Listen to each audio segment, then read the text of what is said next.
우리 다 같이 인사해볼까요? 샬롬, 반갑습니다. 식사 맛있게 하셨나요? 오늘 특별하게 또 짜장면이 나왔죠.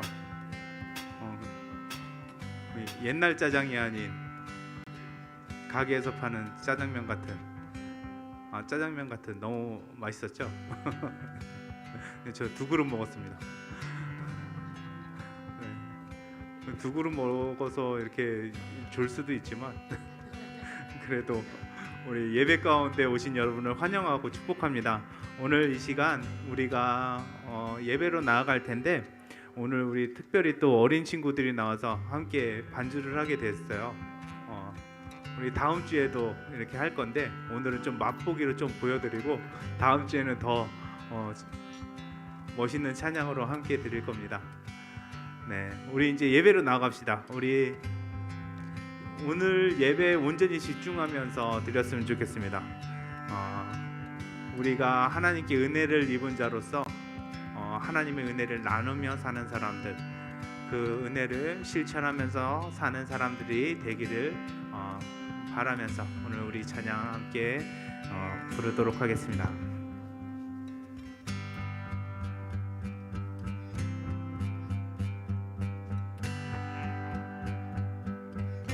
내 영혼이 은총 입어 중한 죄짐 벗고 보니 슬픔 많은 이 세상도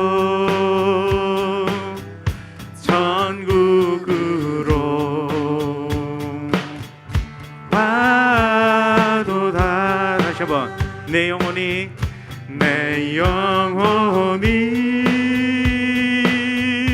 은총 입어 중한 죄짐 벗고 보니 슬픔 많은 이 세상도 전국으로 가도다.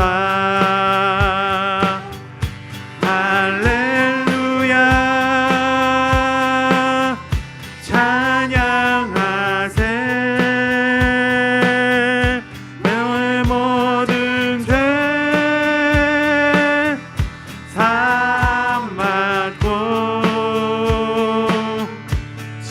예수와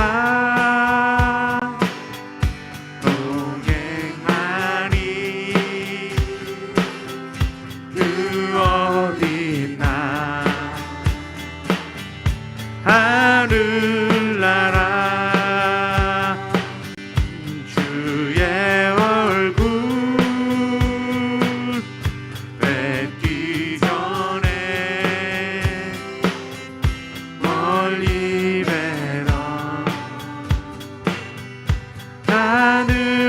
하늘나라 내 맘속에 이루어지니 날로 날로 가깝도다.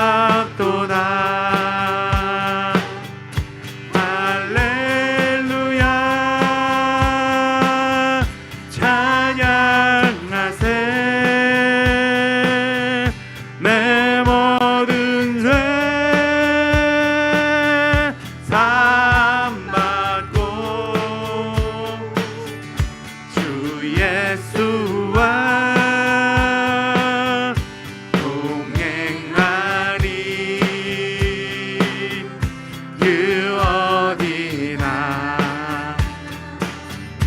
하늘나라 높은 산이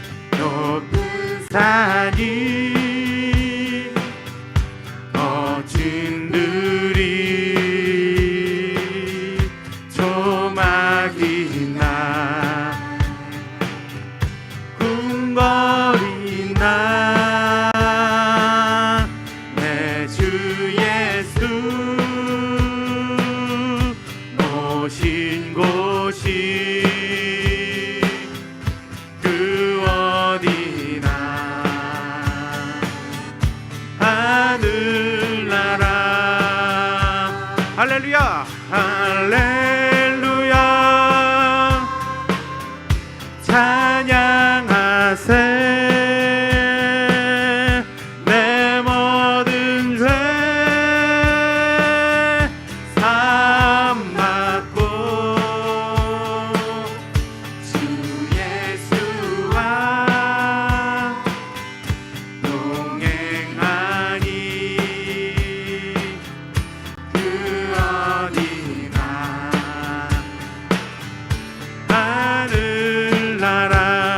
할렐루야 찬양하세. 할렐루야 찬양하세. 내 모든 죄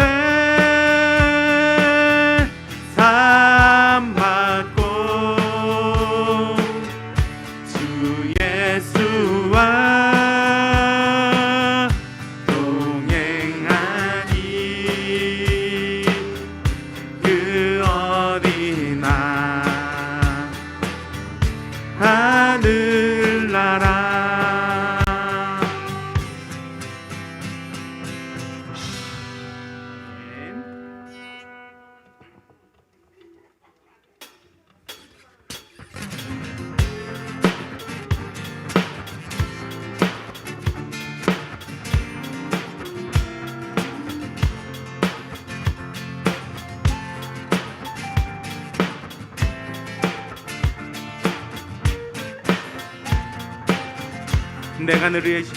내가 늘 의지하는 예수, 나의 상처 입은 심령은 불쌍하게 여기사 위로하여 주시니 내 뜻인 나의 좋은 친구. 내가 의지하는 예수, 나의 사모하는 친구, 나의 기도 들으사 응답하여 주시니 미쁘신 나의 좋은 친구. 무단강 건너가며 너는 두려워서 떨 때도 지나가시니 어찌 두려워하니 미쁘신 나의 좋은 친구. 내가 의지하는 예수, 나의 사모하는 친구, 나의 기도 들으사 응답하여 주시니 미쁘신 나의 좋은 친구. 북에 올라가서 모든 성도들과 다 함께 우리 들을 구하신 주를 찬양하리. 미쁘신 나의 좋은 친구. 내가 의지하는 예수, 나의 사모하는 친구, 나의 기도 들으사 응답하여 주시니 미쁘신 나의 좋은 친구.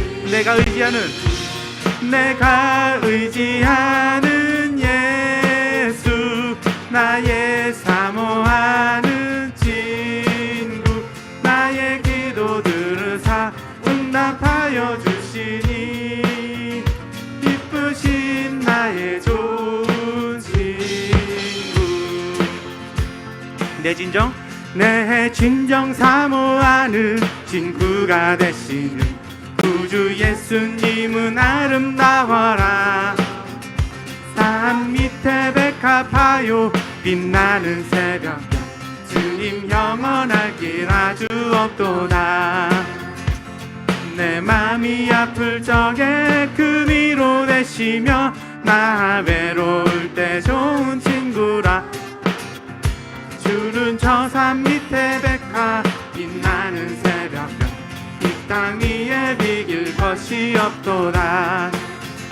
내 맘의 모든 염려 이 세상 오락도 주님 항상 같이 하여 주시고, 시험을 당할 때에 악마의 개교를 즉시 물리치사 날 지키네. 온 세상 날 버려도 주 예수 안 버려 끝까지 나를 돌아보시니.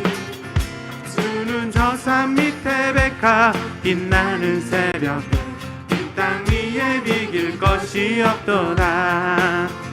내 마음을 다하여서 주님을 따르며 길이 나를 사랑하리니. 불이 두려 두렵지 않고 창검노가 없네. 주는 높은 산성 내 방 되시라. 내 영혼 먹이시는 그네 누리고 끝이 주를 뵙기 원하네. 주는 저 산 밑에 백화 빛나는 새벽별 이 땅 위에 비길 것이 없도다. 주는 저 산 밑에 백화 빛나는 새벽별 이 땅 위에 비길 것이 없도다. 다시 한번 주는 저 산 밑에 백화 빛나는 새벽 이 땅 위에 비길 것이 없도다. 아멘.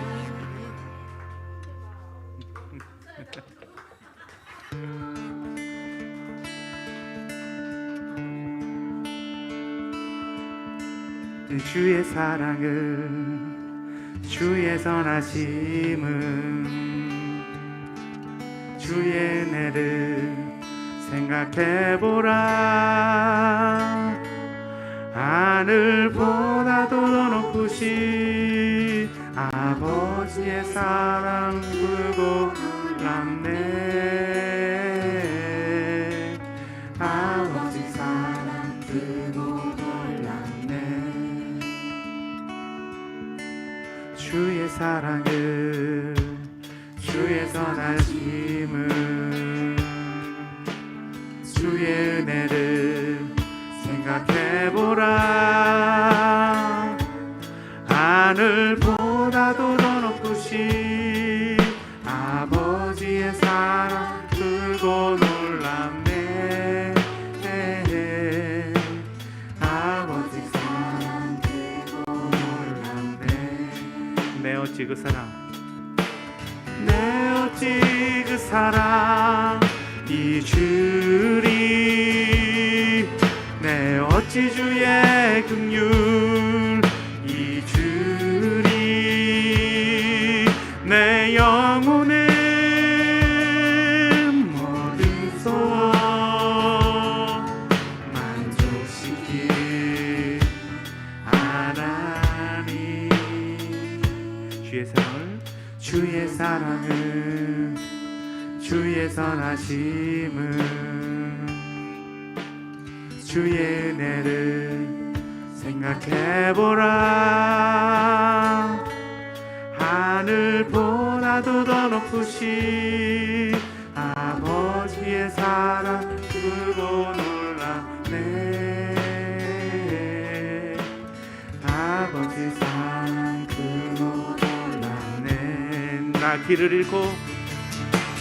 나 길을 잃고 헤맬 때 그 사랑 날 찾아 내셨네. 내 영혼의 모든 소원 만족시킨 하나님. 다시 한번. 내 어찌 그 사랑 잊으리. 내 어찌 주의 긍휼 잊으리. 내 영혼의 모든 소원 만족시킨 하나님. 나 길을 잃고 헤맬 때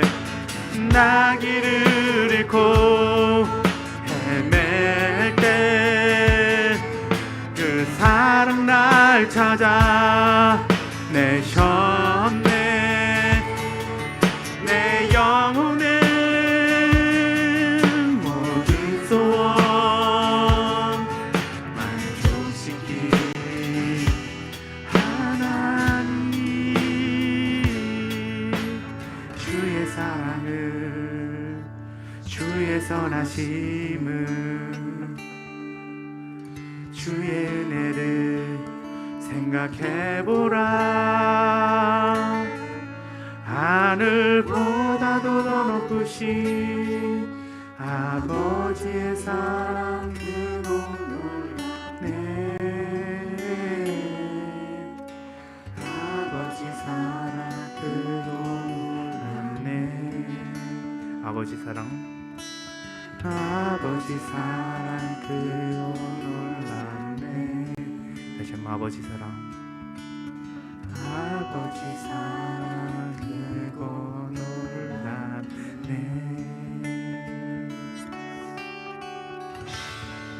아멘. 자, 이 시간 우리 함께 예배를 위해서 함께 기도하는 시간 갖도록 하겠습니다. 이 찬양처럼 정말 하나님의 사랑이 우리 인생의 나침반이 되었으면 좋겠습니다. 주님께서 우리에게 사랑을 주시고 또 주의 선하심을 밝히 보이시며 우리에게 은혜를 베풀어 주셨는데, 우리가 그것을 모르고 그것을 잊고 자꾸 다른 길로 새나가다고도 주위의 친구를 통해, 주위의 성도들을 통해, 주위의 목사님을 통해서 다시금 이 자리에 나올 수 있게 하심도 하나님의 은혜입니다.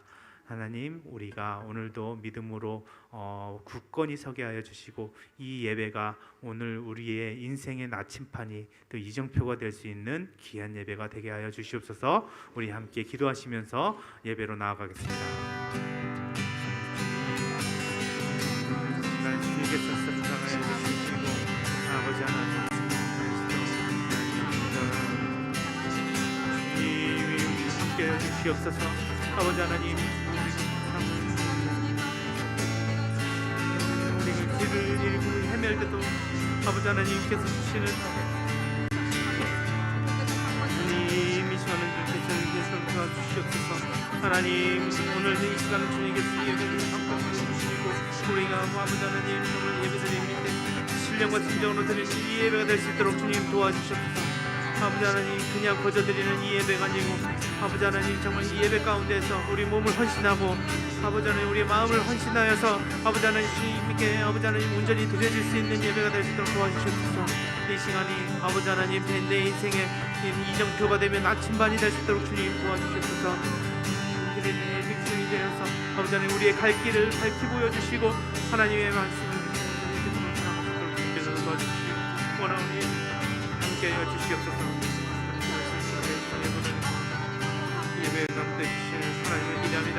주의 영광 받아주시고 우리를 위해서 주님을 사랑하는 심령들이 하나님 앞에 모여 주를 찬양하며 예배하는 이 한 시간, 주님 이 시간 우리의 찬양을 통해 영광을 받으시고 진리의 성령님 이 자리에 오시어서 우리를 진리 가운데 인도하여 주옵시고 사랑의 하나님 약속하신 성령을 우리에게 보내주심으로 말미암아 진리신 예수 그리스도께 인도하여 주심을 감사합니다.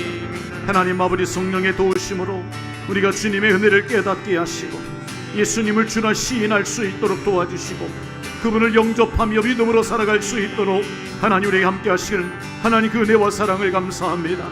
주님, 우리 교회가 성령 강림 주일을 맞이하여서 성령 충만한 교회로 거듭나게 하여 주옵시고 하나님의 성령의 지도를 따라가는 교회가 되게 도와주옵시고 우리 교회 후에 마가의 다락방의 역사가 나타날 수 있도록 하나님 인도하여 주시어서 우리가 주의 은혜 하나님의 성령 받고 땅끝까지로 복음의 증인될 수 있는 그러한 믿음의 권속들이 될 수 있도록 하나님 축복해 주옵소서. 하나님의 복음을 예루살렘과 온 유대와 땅끝까지 이르러 하나님 아버지 증인되어 귀한 사명 감당할 수 있는 저희들 되게 하여 주옵소서. 하나님 아버지, 오늘 또 귀한 시간 하나님 예배 가운데 주님이 임재하여 주옵시고 하나님 말씀 속에 살아계신 세미한 하나님의 음성을 듣는 시간이 될 수 있도록 하나님 인도해 주옵소서. 주님께서 영광을 받아 주옵시고 주의 종을 세우셨사오니 하나님 말씀을 대언하고 이 말씀을 나눌 때에 주님께서 이 자리에 역사해 주시옵소서. 주님이 은혜 가운데 함께 하실 줄로 믿사옵고 이 모든 말씀을 예수님의 이름으로 기도하옵나이다. 아멘.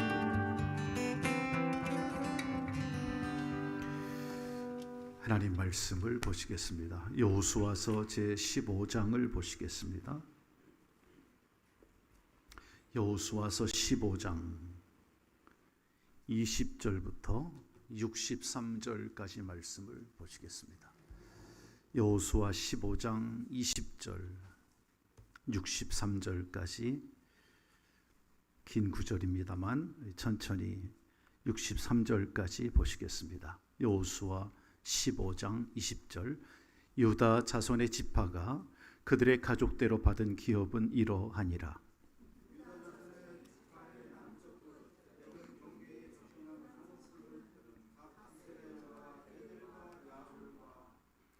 기나와 디모나와 아다다와 십과 델림과 블라롯과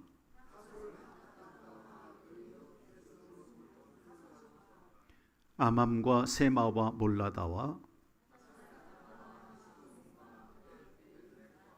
하살수알과 브엘세바와 비스요다와 엘돌랏과 그 실과 홀마와 르바웃과 실힘과 아인과 림몬이니 모두 29성읍과 그 마을들이었으며 사노아와 에간님과 답부아와 에남과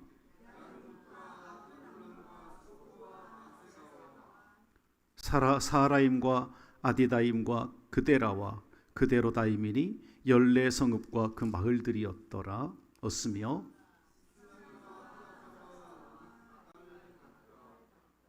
딜러안과 미스베와 욕드엘과 갑본과 라맘과 기들리스와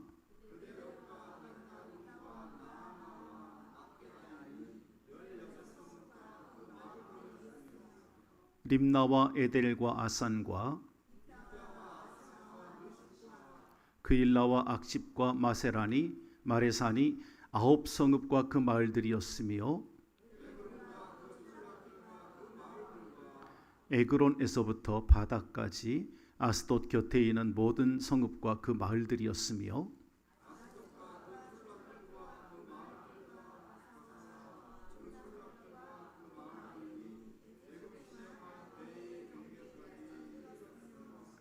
산지는 사밀과 얏딜과 소고와 아납과 에스드모와 아님과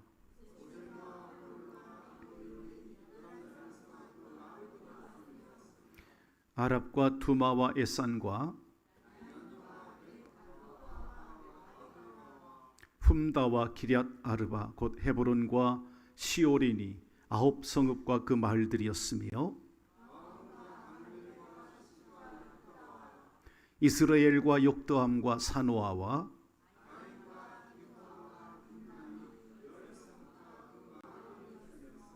할훌과 벳술과 그돌과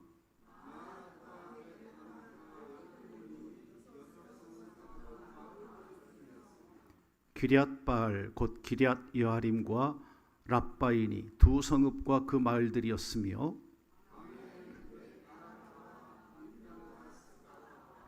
닙산과 소금 성읍과 엔게디니 6성읍과 그 마을들이었더라.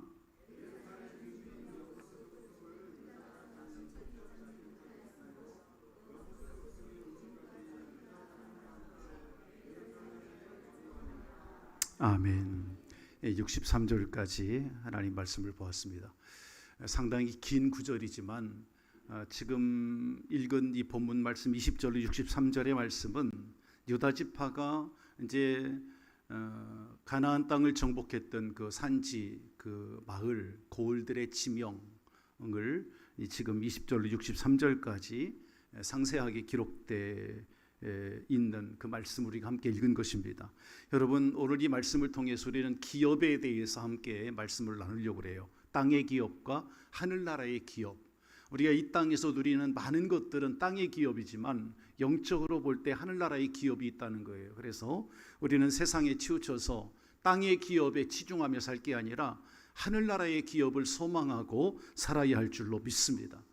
우리가 여호수아서를 함께 말씀을 나누면서 저는 이 여호수아를 통해서 신실하신 하나님의 약속을 붙잡고 산다는 것이 얼마나 중요하고 행복한 것인지 여호수아서를 지금 강해를 하고 있잖아요. 쭉 말씀을 함께 공부하면서 새삼 그렇게 깨닫게 되었습니다.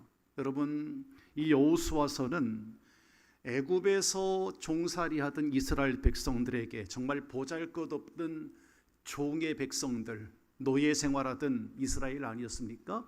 애굽에 노예 생활하던 보잘것없던 한 민족이 그들의 조상이었던 아브라함, 이 아브라함에게 하나님께서 주신 약속이 있었잖아요.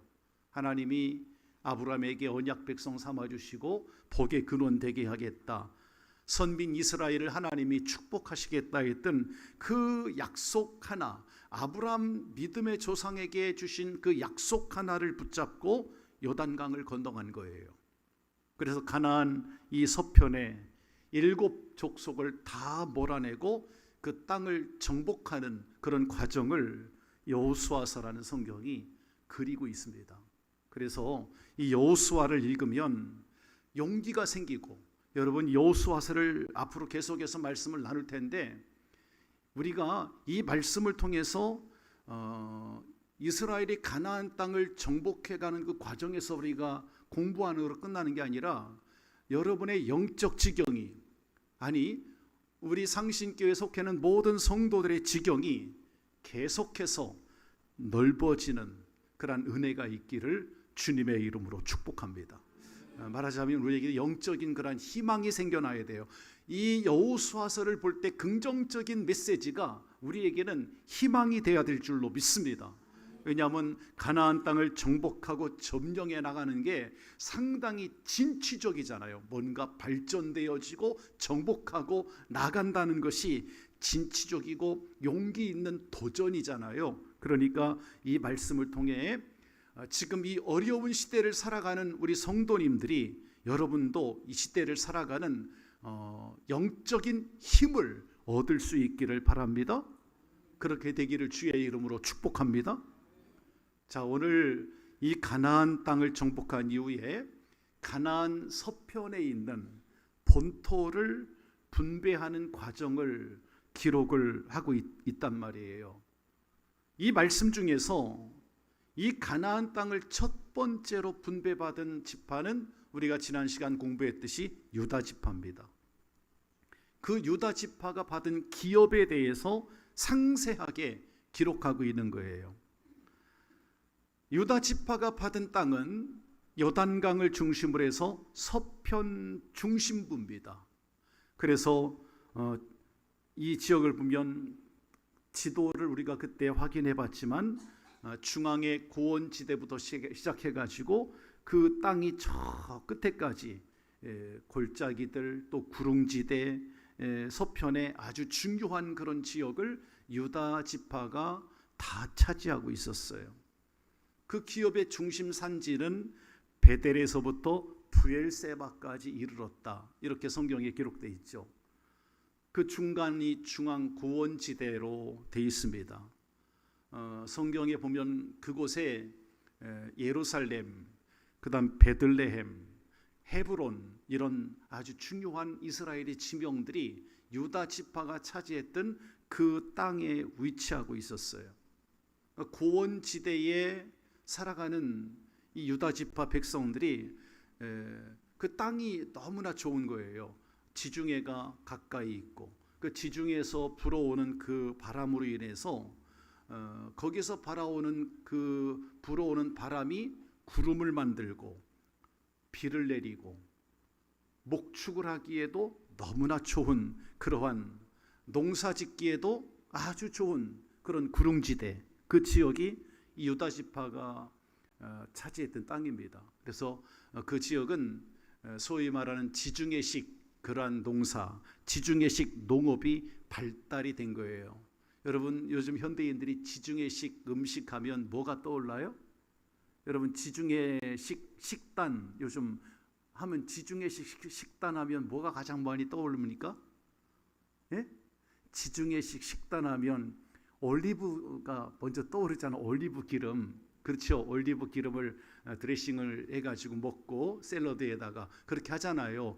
지중해 식단이 올리브 기름이 빠질 수가 없어요. 그러니까 이 지역은 지중해식 그런 농업이 상당히 발달되어 가지고 올리브, 포도, 이런 농사의 주산지가 됐던 겁니다. 한마디로 말하면 유다 지파가 분배받은 지역은 이스라엘 역사에서 가장 중심적인 무대가 됐습니다. 오늘 읽은 이 성경의 지명들은 120개의 성읍이 기록되어 있는 거예요. 그 120개의 성읍에서도 아주 역사적인 사건의 무대가 된 곳이 유다 지파가 차지했던 그 땅들이에요. 자, 그렇다면 우리가 가장 중요한 땅을 차지한 이 유다 지파는 이스라엘 민족에 있어서 실상은 장자 지파는 아닙니다. 이스라엘 12지파 가운데 유다는 장자 지파가 아니에요. 유다는 야곱에게서 난 넷째 아들이에요. 장자가 아닙니다. 장남도 아니고 차남도 아니고 삼남도 아니고 사남이에요. 사남. 넷째 아들. 자, 그러면 그가 가나안의 유업을 가장 먼저 받은 지파가 되었어요. 실상 가장 좋은 땅, 그 다음에 가장 좋은 지역은 장자가 받아야 되거든. 장남이. 그런데 장남도 차남도 삼남도 제남도 아니고 사남이 받았단 말이야. 지금 사남이 넷째 아들이. 야, 자, 그러면 오늘 본문은 우리에게 참 중요한 교훈을 말씀을 해주고 있습니다.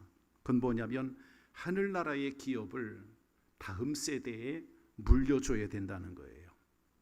여러분, 이 하늘나라의 기업은 달리 말하면 장자의 축복권을 얘기합니다.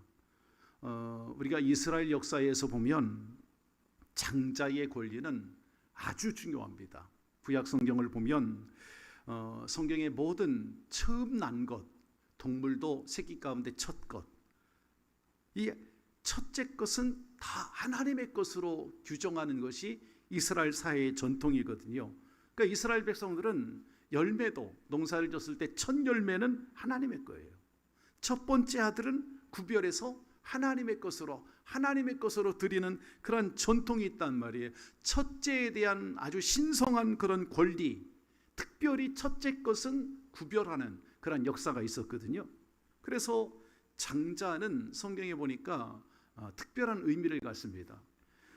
창세기 49장 3절에 보면 아버지의 첫 번째, 아버지의 기력의 시작, 뭐 이런 메시지가 있거든요. 그 다음에 가족에 있어서 두 번째 우두머리, 아버지 바로 다음으로 두 번째 우두머리가 되고 아버지의 기력으로 쓰임받는, 아버지의 힘으로 쓰임받는 그런 역할을 하는 사람이 장자예요. 그러니까 가족에 있어서 아버지 다음으로 가장 중요한 역할을 하는 그런 자리, 일정한 어떤 권위를 가지고 행동하는 전통이 이스라엘 사람들에게 있단 말이에요. 따라서 장자는 모든 형제들보다도 우선적인 그런 대우를 받았습니다. 장자는 상속권을 받았어요. 어떤 소유를 차지할 때도 아버지의 것을 그대로 전수받는 그런 축복이 큰아들에게 있어, 장자에게. 그러니까 가족의 축복을 주장할 수 있는 자리가 첫째, 장자에게 있습니다.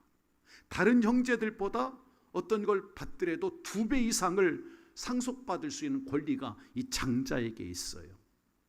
신명기 21장 10절에 보면 큰아들에게는 그 몫의 2배를 주는 전통이 있었다는 것을 성경은 기록하고 있거든요. 하지만 딸의 경우는 달라서 딸의 경우는 만약에 장녀라 할지라도, 첫 번째 태어난 딸이라 할지라도 단순한 그냥 연장자로, 나이 많은 연장자로만 취급했을 뿐 상속권자로서의 인정은 받지 못했습니다. 딸은 상속을 받을 수 없는 그런 자리에 있었어요. 그러니까 장자의 축복권은 아주 특별하게 받을 수 있는 그런 자리예요. 자, 이렇게 이스라엘 백성들은 혈통과 장자의 권리를 중요하게 생각을 했습니다. 약속의 땅을 이스라엘 백성들이 분배를 받는 과정에 보니까 유다 지파는 장자가 아닌데 가장 큰 땅을 차지했어요. 12아들, 야곱의 12아들은, 야곱의 부인은 4사람이었습니다. 그 4사람을 통해서 12아들이 이제 태어나게 되는데 첫째가 루벤이에요.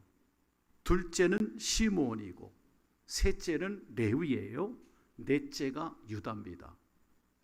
당연히 이 가장 좋은 땅은 루벤이 차지해야 되는데 장남이, 유다는 장남이 아닌데 차남도 아니고 넷째 아들인데, 지금 가나안 땅을 분배받을 때 가장 좋은 땅을 분배를 받았다는 것이, 이것이 오늘 우리가 생각해 볼 문제입니다. 본문에 수많은 지명을 20절로부터 63절까지 말씀을 기록하면서 우리에게 주는 메시지가 있어요. 유다 지파는 하늘나라의 기업을 차지했다라는 겁니다. 장자가 받을 그런 축복권을 유다가 차지했다 하는데 의의가 있는 거예요. 야곱이 죽을 때가 가까워서 임종을 앞에 두고 자식들을 불러놓고 기도를 합니다. 하나하나 이 12아들을 유언과 함께 자식들을 축복하며 안수하고 기도하는데요. 자, 그 장면을 다시 한번 성경을 찾아볼 거예요. 오늘 이 본문 말씀은 접어두고 이제 어디로 가야 되냐면 창세기 49장으로 갈 겁니다. 창세기 49장 3절과 4절을 보시겠습니다. 자, 앞에 보시고 읽으시겠습니다. 창세기 49장 3, 4절. 참고로 오늘 이 여호수아 15장 20절 63절을 이 말씀을 우리가 충분히 이해하기 위해서는 창세기 49장의 말씀과 밀접한 관련이 있다라는 것을 여러분들이 이해하시고 말씀을 나누겠습니다. 자, 3절 4절을 읽으시겠습니다. 시작. 루벤아, 너는 내 장자요 나의 능력이요 내 기력의 시작이라. 위풍이 월등하고 권능이 탁월하다마는 물의 끓음 같았은즉 너는 탁월하지 못하리니 내가 아버지의 침상에 올라 더럽혔음이로다. 그가 내 침상에 올랐었도다. 자, 지금 누구에 관한 얘기를 하고 있죠? 이 말씀에서 루벤이 야곱의 몇째 아들이라고? 첫째 아들이야. 당연히 루벤은 장자로서 받을 권리가 있고 가나안 땅을 분배받을 때는 가장 좋은 땅, 가장 넓은 땅을 받는 것이 이스라엘의 전통입니다만 루벤이 그 땅을 차지하지 못한 그 이유가 이 창세기 49장에 나오는 거예요. 지금 3절 4절이 그 원인을 얘기하고 있습니다. 장자로서 많은 특권을 누리고 많은 것을 가지고 태어났는데 누리지 못했단 말이에요. 그 이유가 뭐 때문일까요? 예, 아버지의 침상에 올랐다. 아버지의 침상에 올랐다. 아버지의 침대를 더럽혔다라는 건 뭐냐면, 아버지가 누구죠? 루벤의 아버지 야곱이에요. 그 침상을 더럽혔다라는 것은, 그 침대를 더럽혔다라는 것은 아버지의 와이프, 서모죠, 서모.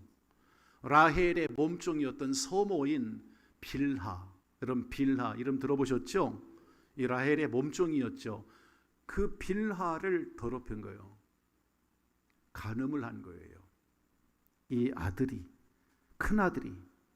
창세기 35장 21절 이하의 말씀을 쭉 읽어보면 그 루벤이 이 성욕이라고 할까요? 음란함, 간음하는 그런 음욕이죠. 이것 때문에 자기 서모와 동침을 합니다. 그래서 아버지의 침상을 더럽혔다라고 지금 성경은 아주 신랄하게 고발을 하고 있는 거예요. 지금 3절 4절 말씀 보면 그 죄 때문에 루벤은 자기가 받을 모든 특권이 있고 가장 좋은 것을 받아야 되는데 아버지가 볼 때 불합격입니다. 루벤은 장자의 특권을 받을 자격을 상실한 겁니다. 그 모든 걸 빼앗긴 거예요. 장자로서 아버지 다음으로 온 가족을 책임져야 하고 온 가족을 돌봐야 할 그런 책임이 장자에게 있었는데 루벤은 장남이지만 그 책임을 제쳐두고 자기의 음욕 때문에 그 욕망을 채우기 위해서 혈안이 되었던 거예요. 그것도 자기의 서모, 어머니 같은 서모를 자신의 성적인 감정을 조절하지 못해서 어머니를 더럽힌 거죠. 서모를. 그래서 장자의 축복권을 빼앗긴 겁니다. 루벤은 그랬습니다. 자, 그러면 야곱의 두 번째 아들은 누구죠? 루벤 다음으로 시몬. 여러분, 시몬과 레위는 두 형제는 어떤 문제가 있었냐면, 그들 형제 이 시몬과 그 다음에 레위는 자기 여동생 디나가 세겜, 그 당시 세겜성의 추장의 아들에 의해서 자기 여동생이 강간을 당합니다. 그때 그 일로 인해서 이 시몬과 레위는 세겜성에 살고 있던 모든 사람들을 다 죽여버립니다. 거짓된 평화 조약을 가장해서 평화 조약을 맺어놓고 그 세겜성의 사람들, 세겜의 추장으로부터 시작해가지고 세겜의 남자들, 모든 남자들을 무자비하게 복수국을 벌이고 죽여버립니다. 칼로 도살을 해요. 그래서 결국 그 죄가 아버지의 미움이 되고 말았던 거예요. 그래서 시몬과 레위도 아버지의 축복권을 받지 못하게 된 거예요. 야곱은요, 그들 형제를 그렇게 말하고 있어요. 창세기 49장을 보겠습니다. 5절 6절을 앞에 띄워주시죠. 5절 6절을 보시죠. 시몬과 레위, 시작. 시몬과 레위는 형제요, 그들의 칼은 폭력의 도구로다. 내 호나 그들의 모의에 상관하지 말지어다. 내 영광아 그들의 집회에 참여하지 말지어다. 그들이 그들의 분노대로 사람을 죽이고 그들의 혈기대로 소의 발목 힘줄을 끊었음이로다. 그렇습니다. 시몬과 레위가 그 다음에 축복권을 받아야 되지만, 서열상 둘째 셋째니까 받아야 되지만 받지 못합니다. 성경에는요, 이렇게 장자이지만 축복권을 받지 못하고 그 다음에 순서상 서열상 받아야 될 그런 위치에 있지만 받지 못한 그런 일들이 다반사로 성경에 기록되어 있어요. 예를 들면 아브라함과 이삭, 그 다음에 야곱으로 이어지는 그 시대는 족장 시대라고 합니다. 아브라함, 이삭, 야곱, 요셉까지 이 4대 족장의 역사를 봐도 그래요. 자, 생각해 보자고요. 야곱은 장자입니까? 차자입니까? 야곱은 차자였어요. 형이 누구죠? 에서였습니다. 야곱은 분명히 형 에서와 함께 쌍둥이로 태어날 때 동시에 태어났습니다. 그러나 야곱이 한 발 늦죠. 에서의 발꿈치를 잡고 어머니의 모태에서 나오게 되잖아요. 분명히 야곱은 차남이에요. 그런데 에서는 장자의 권리를 야곱에게 빼앗겼습니다. 여기엔 많은 설명이 필요합니다만 여러분이 어느 정도 신앙생활 하신 분들은 잘 알아요. 왜 에서가 장자의 권리를 빼앗겼을까? 생각해 보면 에서는 장자의 권리에 대해서 어떠한 중요성을 인식하지 않았습니다. 너무나 소홀히 여긴 거지 사실상. 그러니까 하나님의 역사는 반드시 혈통이나 장자권에 의해서 진행되기보다는 하나님을 향한 신실한 믿음, 하나님의 전적인 은혜, 여기에 있다는 사실이 우리가 성경 역사를 통해 보면 알 수가 있는 거예요. 우리가 깨달아야 될 메시지가 바로 그겁니다. 하나님의 역사는 어떤 혈통에 의한 거 아니에요. 내가 무조건 큰아들이라고 해서 하나님의 축복권을 받느냐? 그렇지도 않았어요. 성경에 보면 하나님의 축복이 차남에게 간 적도 있단 말이에요. 야곱과 에서가 대표적인 거예요. 야곱은 축복권을 받았지요. 동생인데. 자, 또 하나 생각해 보자고요. 다윗의 첫 번째 아들은 암논입니다. 암논. 그러나 암논이 왜 다윗의 대를 이어서 왕을 계승하지 못했느냐? 그의 이복 누이 동생이 다말이거든요. 이 암논은 다말을 강간을 했습니다. 압살롬에게 죽임을 당하죠. 암논이, 큰아들이. 그 다음에 아들이 길르압이에요. 다윗의 둘째 아들 길르압인데 길르압은 일찍 죽었습니다. 성경 역사를 볼 때 길르압은 왜 죽었는지, 그가 약간 어릴 때 일찍 죽었다, 성경에 그의 길르압에 대해서는 그렇게 기록되어 있어요. 그럼 그 다음에 왕위를 받아야 될 사람이 누구냐면 압살롬이거든요. 그런데 압살롬은 아버지에 대해서 쿠데타를 일으키죠. 압살롬은 그 이름대로 이름도 안 좋아. 압살롬. 그렇지? 나중에 진압군에 의해서 죽임을 당하죠. 그 다음에 아들이 아도니아입니다. 이 아도니아도 아버지께 반역했다가 스스로 목숨을 끊고 자살해서 죽습니다. 결국은 다윗의 왕위를 계승받은 사람은 열 번째 아들이었던 솔로몬이 다윗의 대를 이어서 왕위를 계승을 하게 돼요. 성도 여러분, 성경에 이런 것들을 보면 역사의 주인은 하나님이심을 우리가 알 수가 있고, 세상의 역사는 우연히 저절로 자연적으로 되어지는 것이 아니라는 거예요.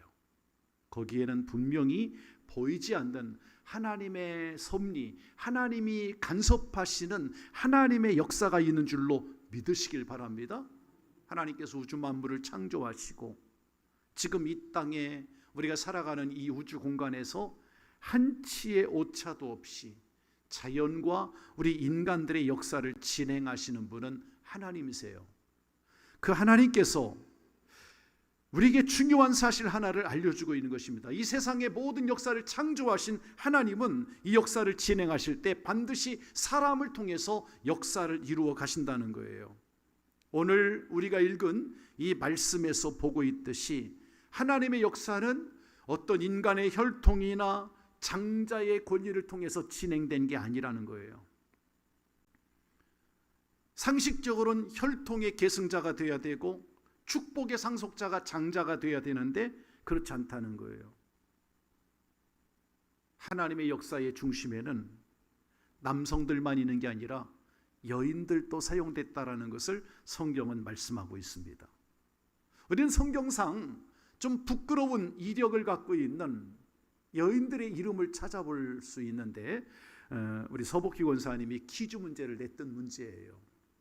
여러분 성경에 보면 예를 들면 예수님의 족보상에 올라갔던 5 여인들이 누구라고요? 서복희 권사님? 예, 그래요. 예수님의 족보에 올라갔던 5 여인들은 다말. 그 다음 차트를 띄워주시겠어요? 다말은 남편이 죽고 나서 혈통을 잇기 위해서 시아버지와 동침을 했던 여인입니다. 뭔가 심상치 않죠? 그런 여인인데 예수님의 족보에 올라갔어요. 예수님의 조상으로. 라합은 가나안 땅 여리고성의 기생이었습니다. 그러나 예수님의 족보에 올라갑니다. 정탐꾼들을 구해준 덕택으로. 다윗의 증조모가 되었던 룻은 모압 여인이었습니다. 그러나 남편과 사별한 이후에 보아스와 재혼을 한 여인이었어요. 그의 이력을 볼 때 떳떳하진 못합니다만, 그러나 분명히 우리 룻이라고 하는 여인은 우리가 잘 아는 효성이 지극했던 그 여인 아닙니까? 그가 예수님의 족보에 올라갔지요. 다윗의 증조모였습니다. 우리아의 아내 밧세바를 생각해 보세요. 이 밧세바는 다윗과 간통죄를 지은 여인이었습니다. 그러나 솔로몬의 어미가 되었죠. 예수님의 모친이었던 동정녀 마리아를 생각해 보세요. 마리아는 정숙한 여인이었지만 그러나 그 당시 세상적인 가치로 볼 때는 처녀가 아이를 가졌다는 것은 있을 수 없는 일이에요. 그러나 처녀가 아이를 잉태하는 그러한 수모를 겪었던 여인이 마리아입니다. 이런 5 여인들의 이름을 볼 때 분명히 예수님의 족보상에 올라갔던 예수님의 어머니로, 예수님의 조상들로 성경에는 등재되어 있단 말이에요. 그러므로 하나님의 은혜를 받은 사람은 절대로 교만하면 안 될 줄로 믿습니다. 우리가 세상적인 지위에 너무 안주해도 안 됩니다. 여러분 속지 마세요. 절대로. 지금 여러분들이, 저와 여러분들이 누리고 있는 모든 이 세상적인 지위와 또는 세상적인 물질적인 어떤 풍요, 이건 다른 말로 말하자면 그건 다 땅의 기업입니다. 이 땅의 기업을 말하는데 이 땅의 기업은 영원한 것이 아닌 거예요. 하나님의 마음에 합하지 않으면 언제든지 다 흩어버릴 수 있고 사라질 수 있다는 것을 기억을 해야 됩니다. 장자이지만 하나님은 버렸고요, 써주지 않았어요. 하나님의 손이 떠나면 아무것도 아니라는 사실을 우리가 말씀을 통해서 깨달아야 되는 거예요. 근데 이미 말씀을 깨달았을 때는 늦어질 때가 많지. 성도 여러분, 예수님을 믿으시면 아멘 하시기 바랍니다. 여러분 구원 받으셨으면 아멘 하시기 바랍니다. 그렇습니다. 우리는 본래 외인이었고 우리도 이방인이었지만 하나님의 은혜로 값없이 의롭다함을 받았고 구원을 받았고 하나님의 자녀되는 그런 축복을 누리게 되었어요. 그리고 우리에게는 이 땅의 기업이 아니라 하늘나라의 기업을 받을 축복의 백성으로 선택받게 된 줄로 믿습니다. 그런데 우리가 그러한 그리스도인이 되었다고 해서 하나님의 백성이 되었다고 해서 다 끝난 것이 아니에요. 우리도 교만하면 하나님을 떠날 수가 있어요.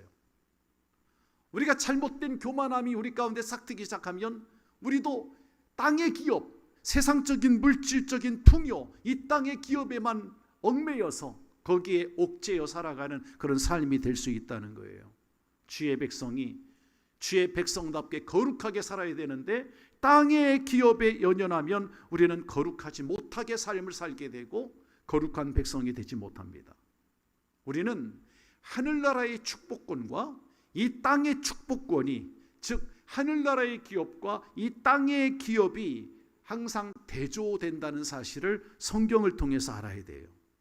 그래서 우리 상신성결교회 성도들은 하나님의 은혜가 사라지지 않게 되기를 주님의 이름으로 축복합니다.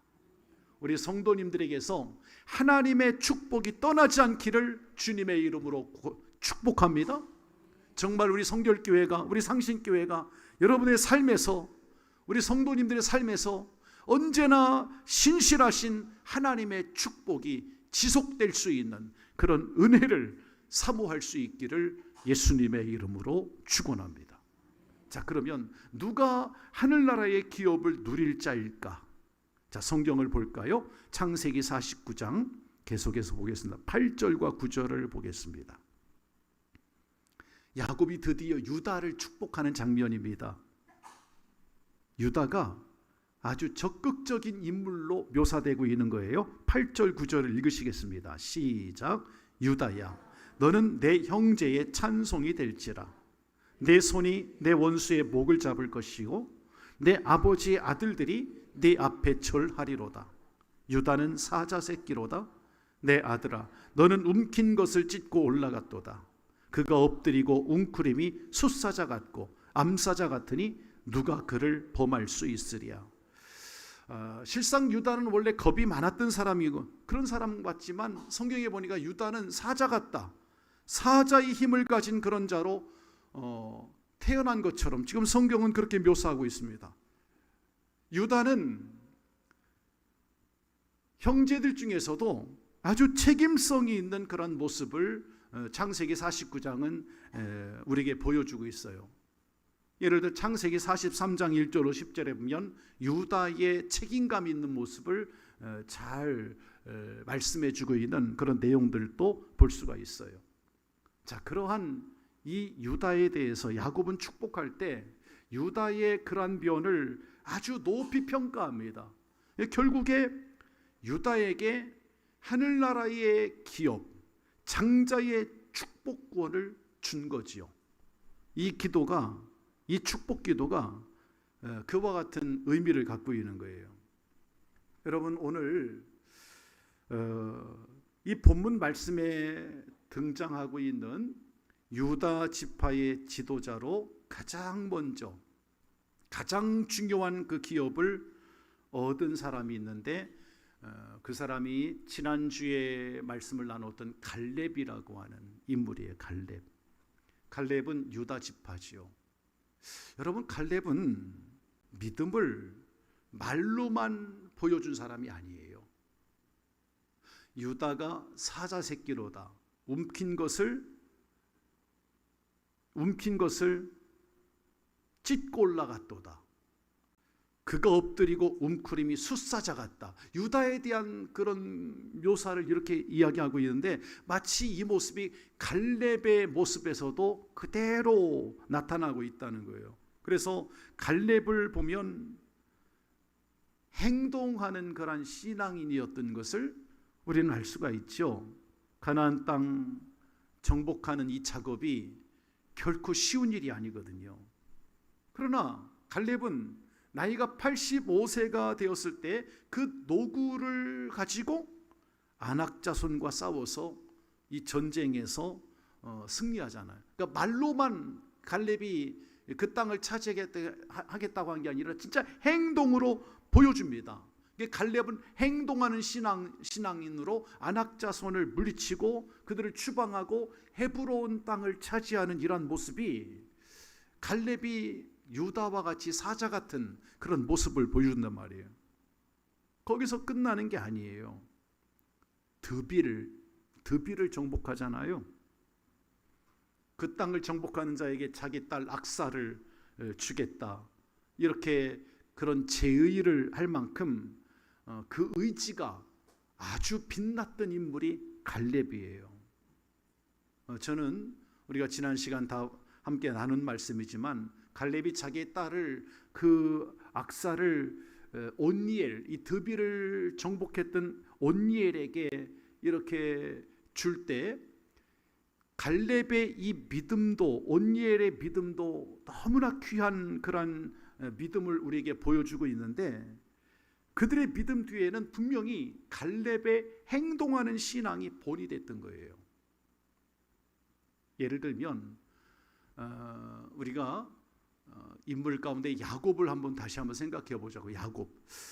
저는 야곱을 좋아합니다. 왜냐하면 야곱의 인격이나 또는 그의 성격이 욕심도 많지만 그러나 야곱은 끝까지 도전하는 정신이 있어요.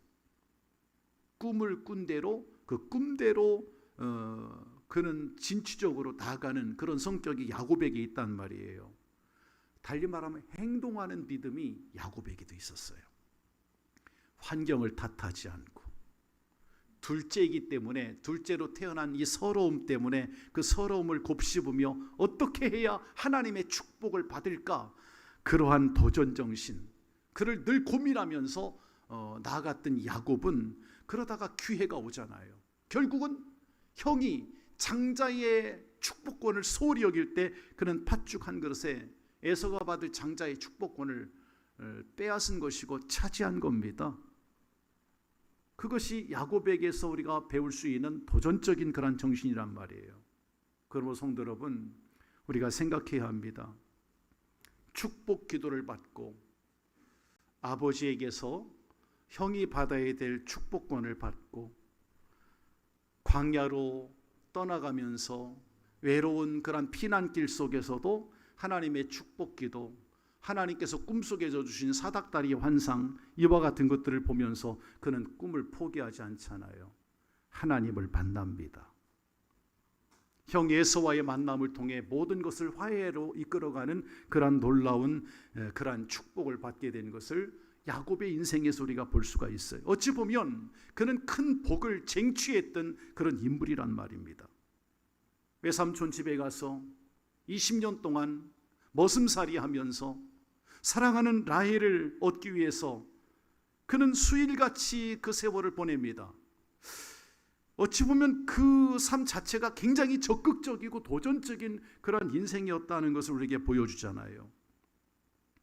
약복강 나루터에서 하나님의 천사와 싸울 때 나를 축복하지 않으면 당신을 가게 하지 않겠나이다 하고 그 하나님의 천사와 씨름하는 그 야곱, 그의 열정, 그 행동하는 신앙, 어찌 보면 갈렙과 유다와 같은 그러한 모습이 야곱에게 있었던 거예요. 높은 꿈을 바라보고 이상을 바라보고 비전을 바라보고 살아가는 성도들이 되시기를 주님의 이름으로 축원합니다. 엘리야를 보면 엘리야가 실상 엘리사와 엘리야의 관계를 볼 때 엘리야를 따라다니면서 엘리사가 갑절의 영감을 구하잖아요. 비전이죠. 더 높은 이상을 바라봤던 거죠. 엘리사는 엘리야보다 갑절의 능력을 받습니다. 우리에게 도전이 되는 거예요. 땅의 기업보다 하늘의 기업을 향한 그러한 꿈이 더 컸던 거지. 그러니까 우리 성도님들도 하나님의 약속을 신뢰하고 끊임없이 희망을 가질 수 있기를 주의 이름으로 축원합니다. 유다는 4번째 아들이었지만 장자의 축복을 받았습니다. 그것은 하늘나라의 기업을 차지한 거예요. 야곱도 요셉도 모세도 성경의 솔로몬도 장자는 아니었어요. 그러나 그들이 하나님의 역사에 중요한 역할을 감당하는 그런 인물들로 성경에는 소개하고 있단 말이에요. 성도 여러분, 만약에 그러한 믿음의 선진들이 자기들의 어떤 그 상황과 시대적인 상황과 자신의 처지만을 바라봤을 때는 비관하고 낙심할 수밖에 없었을 것입니다. 그런데 하나님 앞에 쓰임받기 어려웠겠죠. 자기 처지만 보고 상황만 보면 낙심하니까. 어떤 그 철도 영무원이 아주 뜨거운 여름날에 냉동차 안에 갇혀서 죽은 일이 있었습니다. 무슨 얘기냐면 그가 냉동차 안에서 늘 일을 하던 사람인데 이 사람이 밤늦게 일을 하다가 안에서 일을 하고 있는데, 냉동 창고 안에서 일을 하고 있는데 밖에서 사람들이 그냥 저녁 퇴근 시간이 다 지났으니까, 늦었으니까 안에 사람이 없는 줄 알고 문을 닫아버린 거예요. 막 소리를 지르고 안에 사람이 있다고 해도 밖에서 열어주질 않아요. 냉동 창고 아닙니다.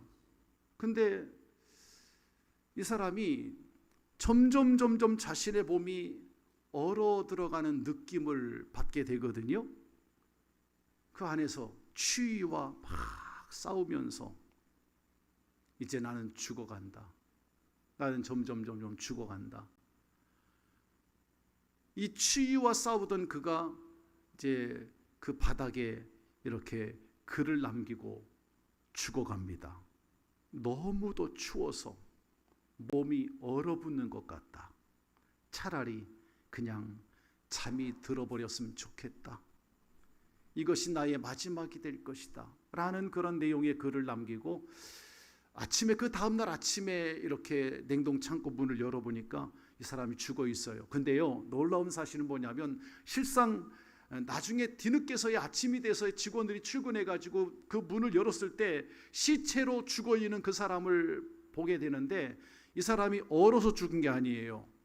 어떻게 판명이 났냐면 이 냉동 창고 아니지만 사실상 그 냉동 창고에는 냉동이 가동이 되지 않고 있었어요. 근데 그 안에 갇혀 있는 이 사람은 얼어 죽은 거야. 아니, 냉동이 가동이 안 되는데 어떻게 얼어 죽을 수 있을까요? 이거 정말 있을 수 없는 얘기잖아. 냉동고 그 창고 안에 온도계는 얼어 죽을 만큼의 그런 온도가 아니었어요. 근데 죽었어요. 얼어 죽었어. 그게 공포심 때문입니다.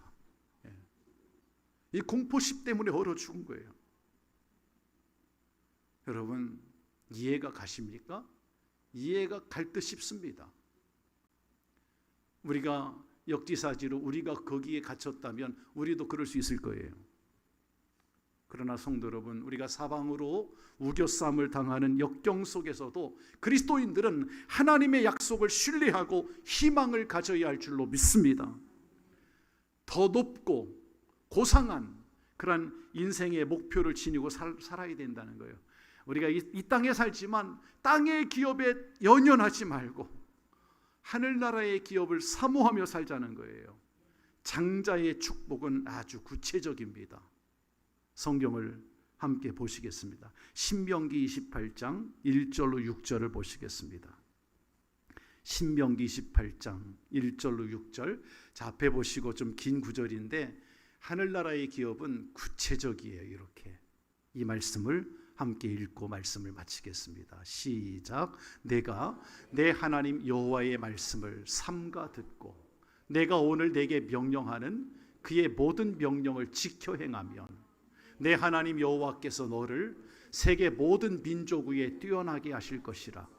내가 내 하나님 여호와의 말씀을 청종하면 이 모든 복이 내게 임하며 내게 이르리니 성읍에서도 복을 받고 들에서도 복을 받을 것이며 내 몸의 자녀와 내 토지의 소산과 내 짐승의 새끼와 소와 양의 새끼가 복을 받을 것이며 내 강주리와 떡반죽 그릇이 복을 받을 것이며 내가 들어와도 복을 받고 나가도 복을 받을 것이니라. 아멘. 그래요.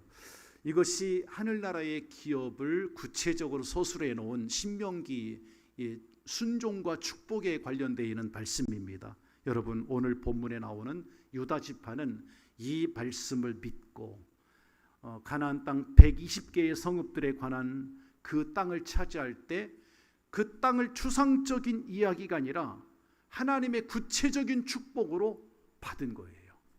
여러분, 하나님의 선물은 뜬구름 잡듯이 허상이 아닙니다.